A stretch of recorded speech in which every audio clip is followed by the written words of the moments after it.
memberlakukan asas tunggal Pancasila. Nah, memberlakukan asas tunggal Pancasila ini sebuah dilema yang kalau tidak hati-hati bisa keliru memaknai. Apa? Pancasila itu kebutuhan bangsa dan negara. Urusan Pak Harto itu kan urusan 5 tahunan. Makanya kemudian waktu itu untungnya sudah ada Gus Dur, tokoh muda.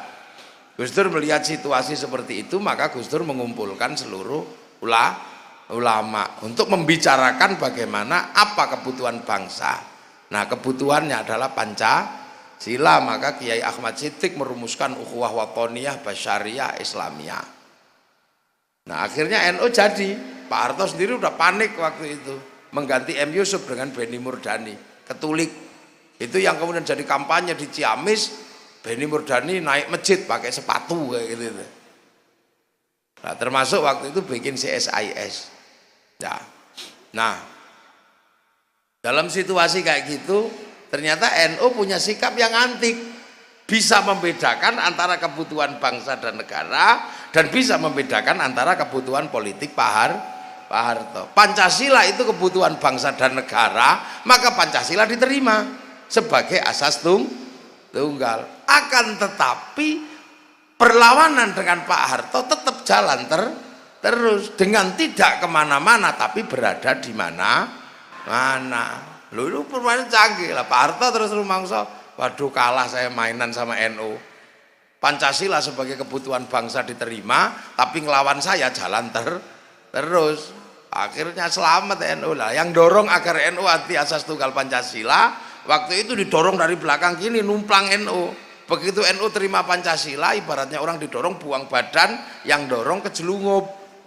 Siapa? DITI, Jateng DIY wilayah 7, panglimanya Dullah Sungkar. Akhirnya begitu kejelungup dia dibawa lari oleh kelompok politik ke Pakistan. Dia lari bawa muridnya namanya Pak Asyir bawa muridnya namanya Mukhlas bawa adiknya namanya Amrozi. Oh, kok sithik ngajine rada dawa kok sithik. Biar Mbak Vivi juga istirahat sebentar. Ya.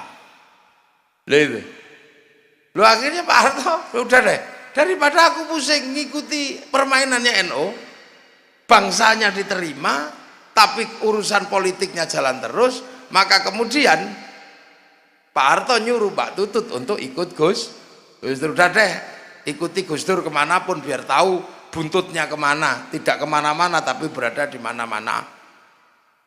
Maka Mbak Tutut kemana-mana ikut Gus Dur, naik NU.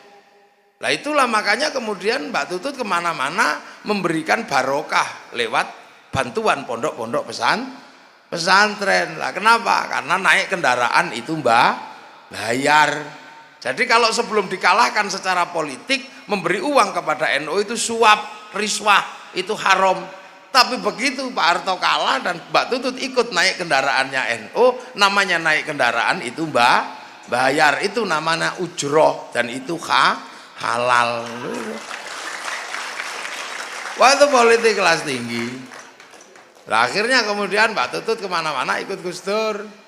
Lah Gus Dur cerita waktu itu ke saya sambil ngantuk-ngantuk cerita lah, karena Mbak Tutut naik bis saya nyopir, Mbak Tutut cuma tidur aja, saya capek. Akhirnya ketika Mbak Tutut ketiduran, saya parkir di tepi halte. Nah saya naikkan penumpang. Nah Mbak Tutut kaget karena yang naik adalah anaknya Bung Karno. Ternyata Bu Mega naik satu bis. Akhirnya di belakang cakar-cakaran berdua. Tak tinggal tidur kata Gus Dur. Tak tinggal tidur karena saya tidur, maka yang berdua cakar-cakaran. Nah meledaklah peristiwa 27 Juli tahun 96. Lah karena dua singa anaknya ini sudah capek berkelahi cakar-cakaran, ya yang ngomong singa yang jadi presiden gitu. Lah akhirnya itulah kemudian Gus Dur jadi presiden. Orang tambah kaget lagi, loh kok yang jadi presiden NU apa gitu. NU itu apa kok tambah besar sampai jadi presiden. Dan ketika jadi presiden nggak masuk akal. Kenapa? Nggak bisa jalan, nggak bisa lihat. Kok bisa jadi presiden? Ini keajaiban dunia. Jadi itu hanya terjadi di NU. Makanya jangan malu jadi orang NU. ketua pengurus besar kita pernah jadi presiden. Lah ini loh yang kemudian kita ini sering dianggap loh iki apa toh NU itu. Dan kalau diolok-olok NU itu seolah-olah malah sengaja.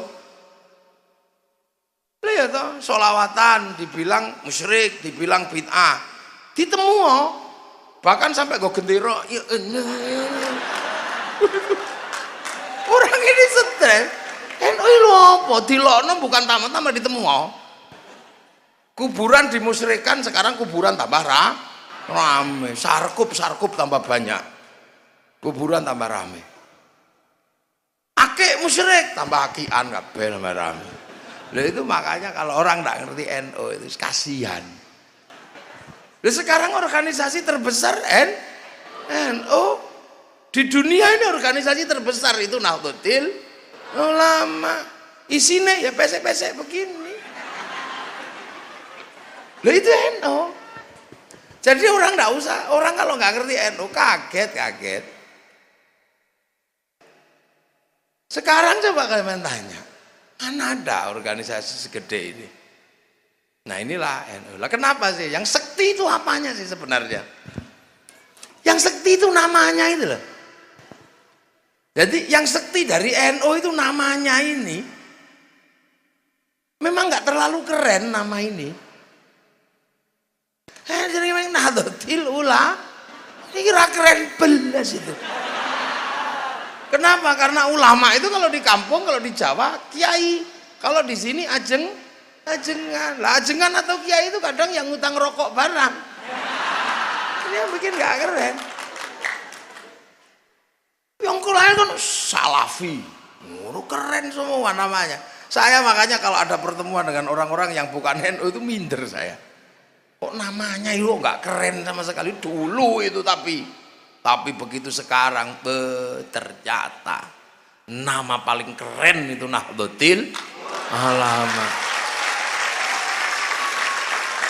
Kenapa? Karena nama yang paling jujur itu NU. Yang lain itu pakai digede-gedekan. Kayak berdoa pakai nangis-nangis gitulah caranya itu kan. Gitu ibaratnya. Nah kalau NU itu kan apa adanya ya wis lah. Kenapa sih namanya Nahdlatul Ulama? Ya karena kita ini cuman muridnya ulama. Kita ini cuman muridnya ulama. Orang Ciamis ini cuman muridnya ulama. Orang Banjar sekarang yang gini nih muridnya ulama. Kenapa? Loh yang bawa Islam itu Rasulullah itu di Mekah sana. Nah, Rasulullah itu punya murid. Muridnya Rasulullah itu namanya siapa? Sahabat itu jelas itu. Sahabat itu murid Rasul, ketemu Rasul. Itu murid Rasulullah namanya sahabat. Nah, orang yang ketemu sahabat gak ketemu Rasulullah, murid sahabat itu namanya tabi'in. Lah, tabi'in itu punya murid namanya tabi'ut. Bukan ashabus sahabah, bukan ashabus bukan, tapi tabi'in, pengikut. Nah, muridnya tabi'in itu tabi'ut. Nah, muridnya tabi'ut. Terus kalau dari kepangkatan itu loh, terus kita ini terus namanya apa? Lo ya wis tabi'ut. Ada panjang. Dari ya Marsudi ya siapa? Ini muridnya ulama cuman. Wong kita kan ketemu siapa? Ketemu pewaris para nabi al-ulama warasatul anbiya. Jadi nah ketemu cuman pewarisnya ulama aja. Saya misalnya ketemu kiai-kiai. Beliau ketemu kiai, muridnya kiai-kiai di sini, nanti ketemu itu ternyata muridnya Kiai Hasyim. Kiai Hasyim Asy'ari. Saya misalnya ya diulangi diajari bapak saya murid-murid dari Langitan, murid-murid dari Tebuhi Irang, gurunya dari Mbah Hasyim juga. Lah Mbah Hasyim itu juga muridnya Mbah Asy'ari.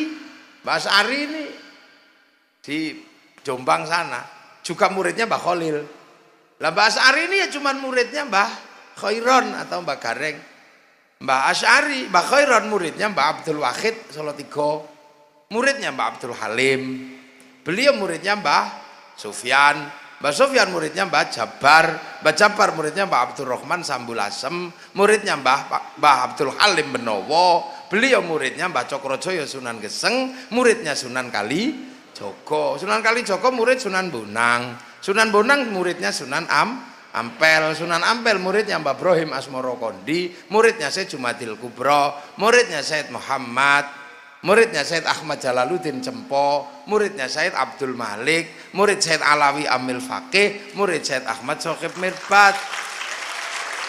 Itu muridnya Syed Ali Khalil Qasam. Murid Syed Alwi. Murid Syed Muhammad. Murid Syed Alwi. Murid Syed Ahmad Al-Muhajir. Murid Syed Isa Naqib. Murid Syed Ubaidillah. Murid Syed Muhammad. Murid Syed Ali Uraidi. Murid Syed Ja'far Shodiq. Murid Syed Bakir. Murid Syed Ali Zainal Abidin. Murid Sayyidina Hasan Husain. Murid Sayyidina Ali. Lah ini yang muridnya Rasulullah